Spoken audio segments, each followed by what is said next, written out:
Blog Talk Radio.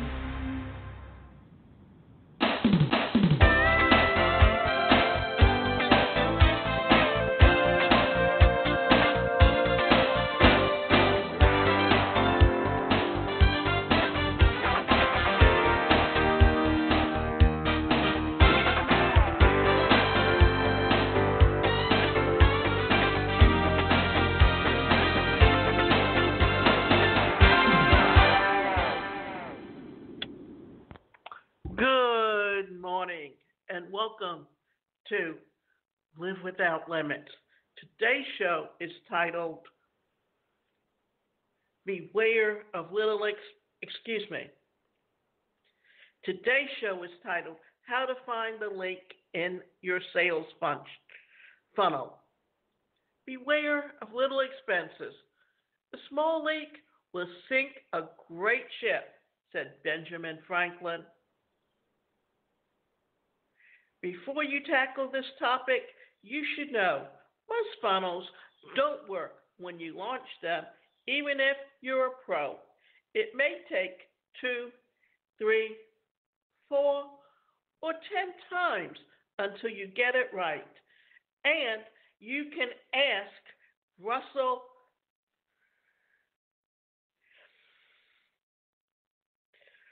who had to change his funnel for ClickFunnels 6 times before it converted.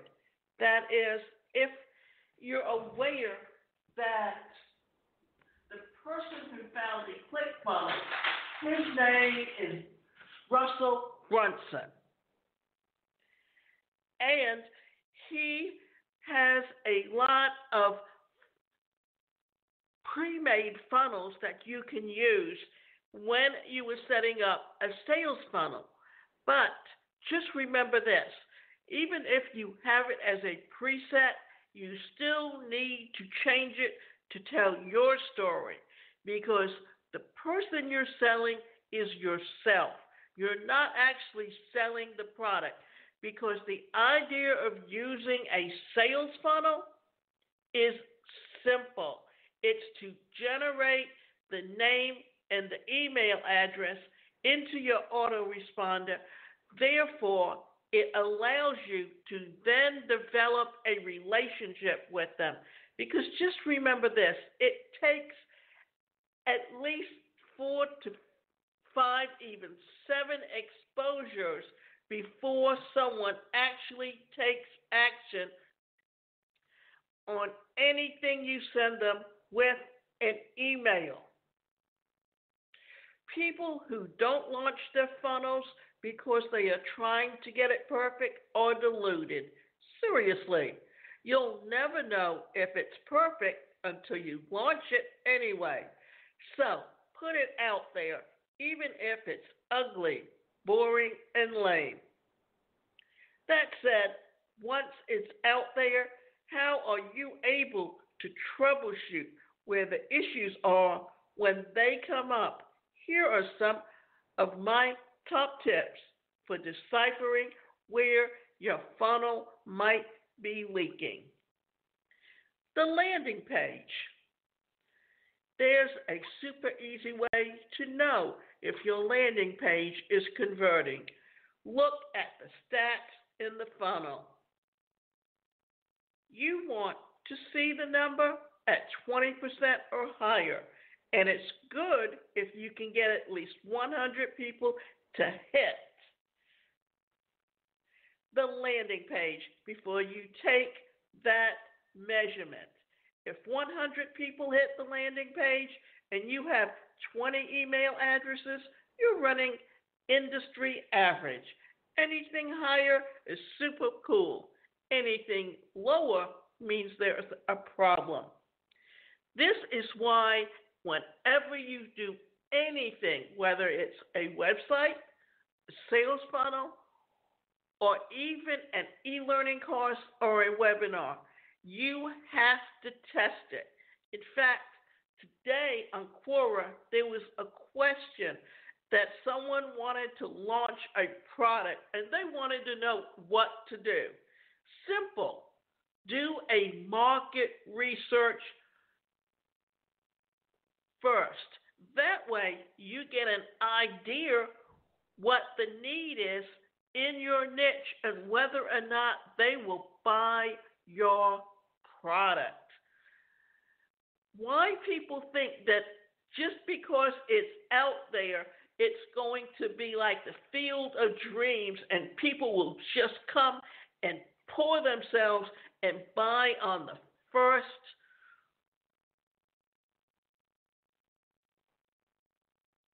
click that they get. It doesn't happen. That's why sales funnels are so important. And telling your story in an email is the best way to do that because you know what? People connect with you by your story. Does your story connect with their story? Does it hit a nerve?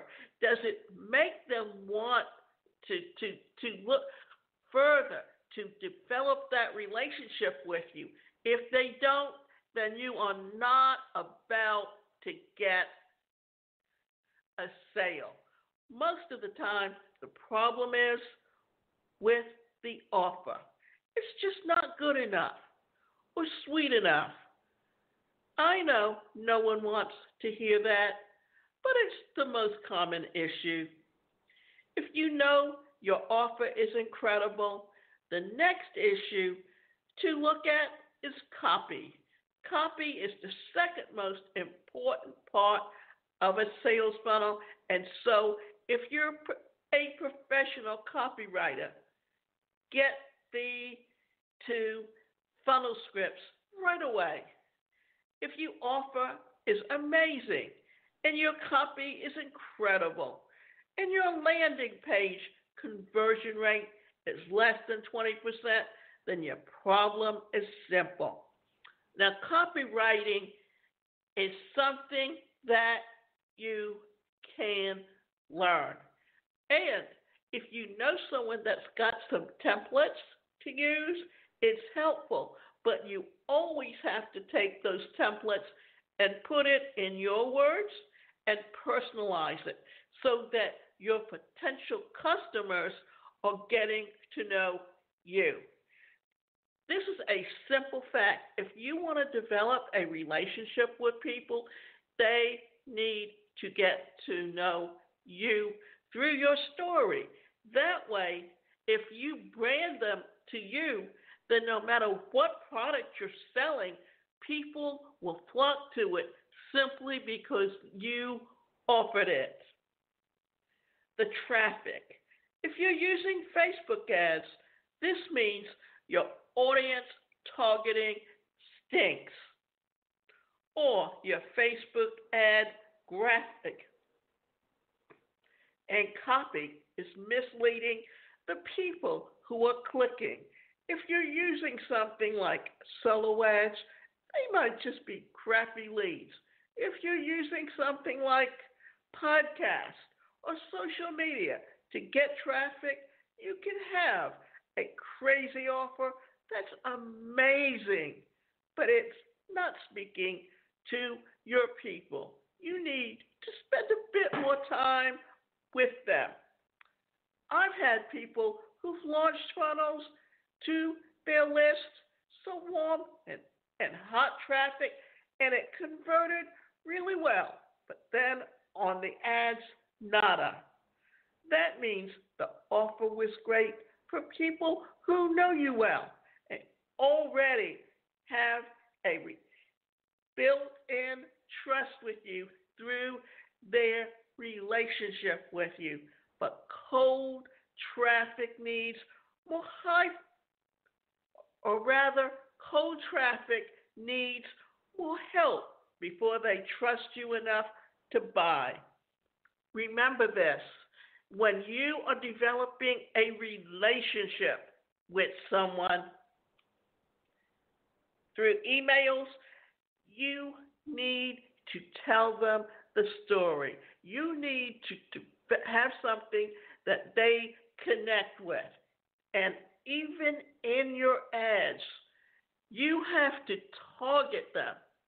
And you need to know who your target audience is, because when you connect with your target audience, then they are more likely to purchase from you. Therefore, it's up to you to be aware of just how you can develop that relationship. And remember, the best thing you can do is work on yourself. Because when you work on yourself and you understand who you are and you actually know what industry you want to work in and you actually know what the niche you want to work in within that industry, then you know what their problem is and you know how to solve that problem, and you can really show them through a solo ad and how that can literally help you connect to them to help them to want to click for you.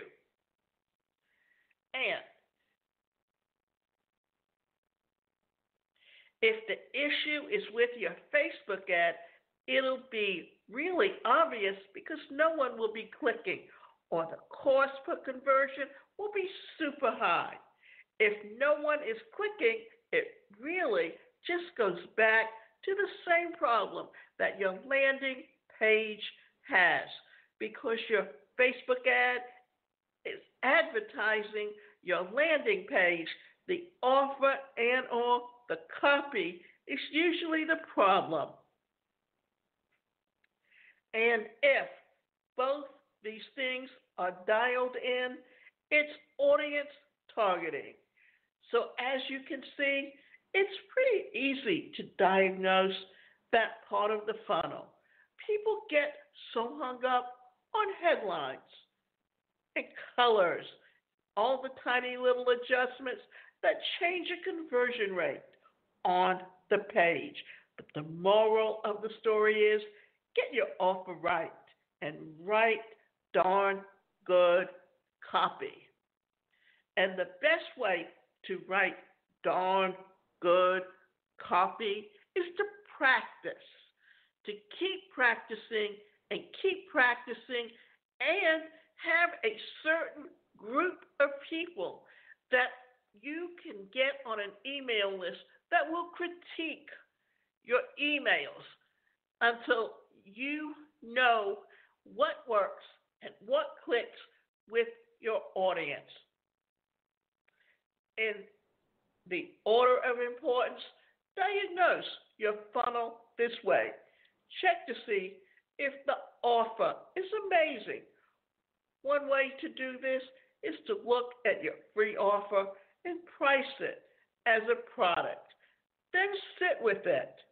Would you pay money for what you're giving away? If you wouldn't, then it's not good enough. Remember this. Your initial offer, whether it's a white paper, whether it's an ebook, whether it's just a very low front end item, you need to know if it will actually click with your audience. Get the copy right. This means the message and position. How are you positioning it? Adjust the audience targeting. This is pretty simple to do. Keep trying new audience targets until you get one that converts. The Tripwire or intro funnel. The Tripwire funnel only has 2 pages. It's the opt-in page and it's the thank you page. But you can also add in a sales page and always use video. Why do we want to talk about video?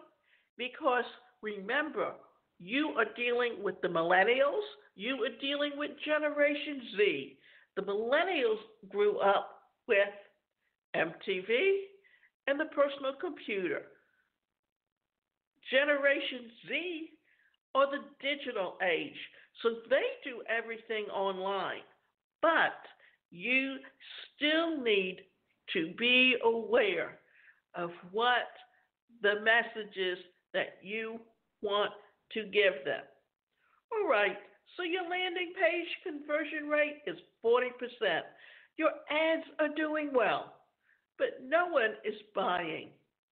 This means there's an issue with the Tripwire sales page. How do you know? If it's not doing well, go to the industry average. You want to see a buy rate of 1 to 5%. I've seen higher, 6 to 10% to cold traffic.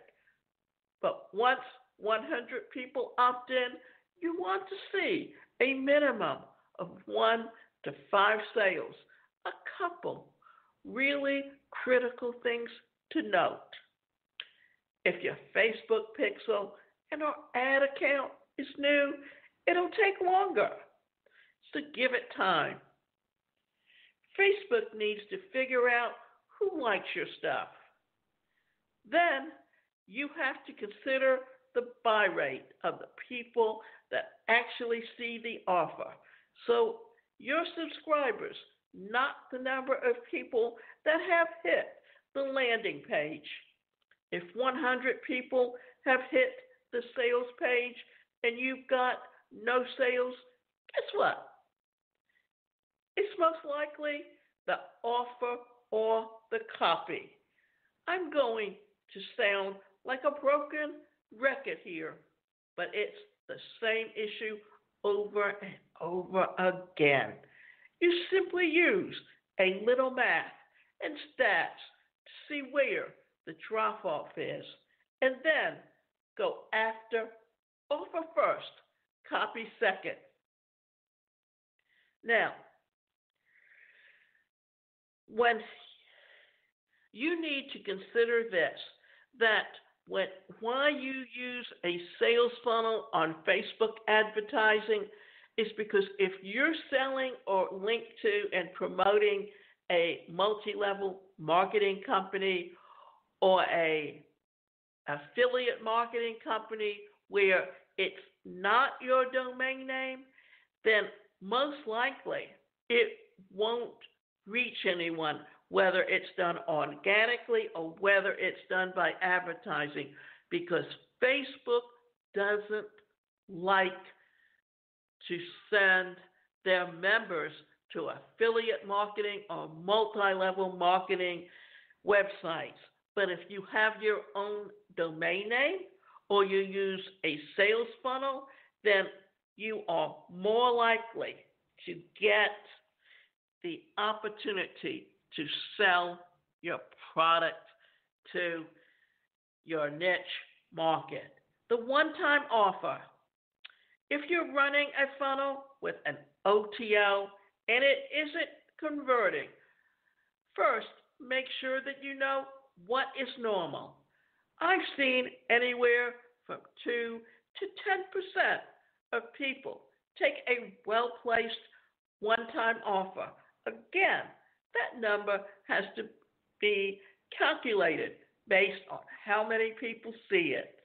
So, if you've got 100 people hitting your landing page, 40 people opting in and seeing the Tripwire offer with all the industry averages, there may not even be a person who's seen the one-time offer yet. So again, time is definitely a factor.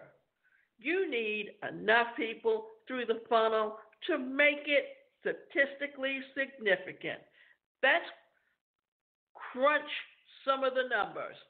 Now, before we do that, I want to talk a little bit about one-time offers, because when you're putting someone through a sales funnel and they opt in, then you may want to send them to an upsell, which is a one-time offer discount for a product, or you want to send them to a downsell one-time offer for a product.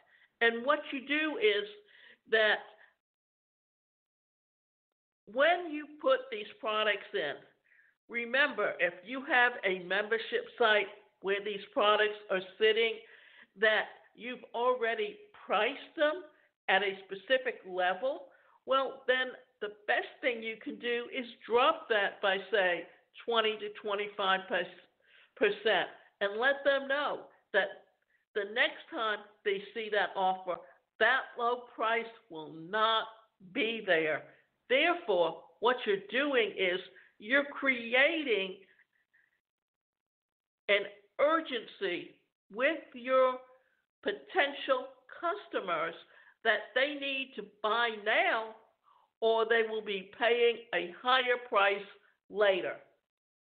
Now, let's crunch the numbers. 500 people land on your landing page. 40% of people opt in. That's 200 new subscribers. Out of that, 3% of the people buy in your Tripwire. That's 6 purchases.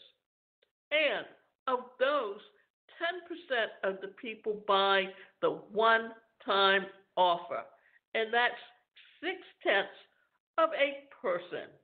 So what does that mean? Now, let's run 5,000 people to your landing page.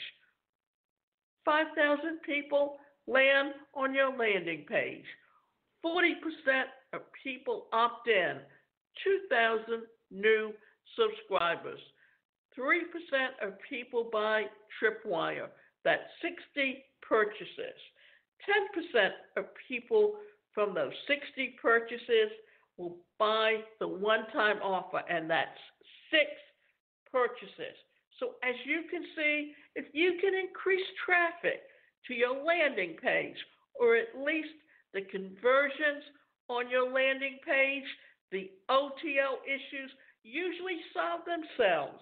If you can't get conversions on the one-time offer, even though the rest of the funnel is working well, most of the time it's because you're not creating a good solve, agitate cycle. What this means is that your one-time offer doesn't match the Tripwire. One of my clients' funnels, she sells a brand course and then upsells a web course. They work really well together, but if her one-time offer was more branding, people would be less likely to buy because the Tripwire has already satisfied the appetite for branding. The price difference might be too high as well. If your Tripwire is $27, I wouldn't try to sell a one-time offer any higher than $197 max. Now, here's something else to think about, that it's important that you consider webinar funnels. And why is that? Because the idea is that when you are on a webinar, then you are interacting with that person. And they're getting to know you. And when they're getting to know you, you have an opportunity to sell them. Now, I'm going to backtrack a little bit because I, as a speaker and a trainer, have also used teleseminars. And what that meant in a teleseminar was that you were doing an intro to a webinar or to a presentation or an e-learning course. And what you would do in that case is that you would offer that the first 10 to 15 people, when they finished the teleseminar, if they would go to a specific website and they purchased, then they would get the discount. Therefore, what would happen is if you had 100 or 200 people in your teleseminar, and and out of that you had, say, 25 people that actually went over to get your offer, then what that meant is you actually made a sale of at least 10 to 15 people. Therefore, it was giving you the opportunity to break even on any advertising that you done. Well, today we actually can do this with a sales funnel, and it's called a webinar funnel, because what you're doing is getting people to opt in to take your webinar. Okay, for those of you running webinar funnels, you might feel like it's harder to diagnose the problem. You'll use the same metrics for the landing page.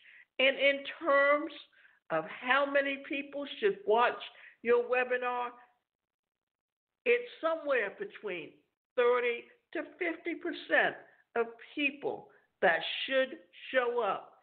Email sequences are usually important in webinar funnels, so don't skimp on those. And what you can do whenever you set up a funnel is you make sure that it's linked to an autoresponder. Therefore, what you're also doing is, as people are opting in to participate in your webinar, then you are collecting their names and their email addresses, and that is giving you the opportunity to create a relationship with them so you can sell them down the road.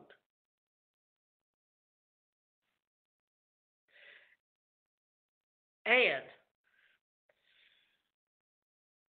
if you're going to get a decent opt-in rate and show up rate, you're not seeing between 5 to 10% of people buy off the webinar, then it's the webinar script. And the webinar script is directly tied to your offer. So, again, offer and copy. If you're a new funnel builder, try not to get distracted by the tech and the design.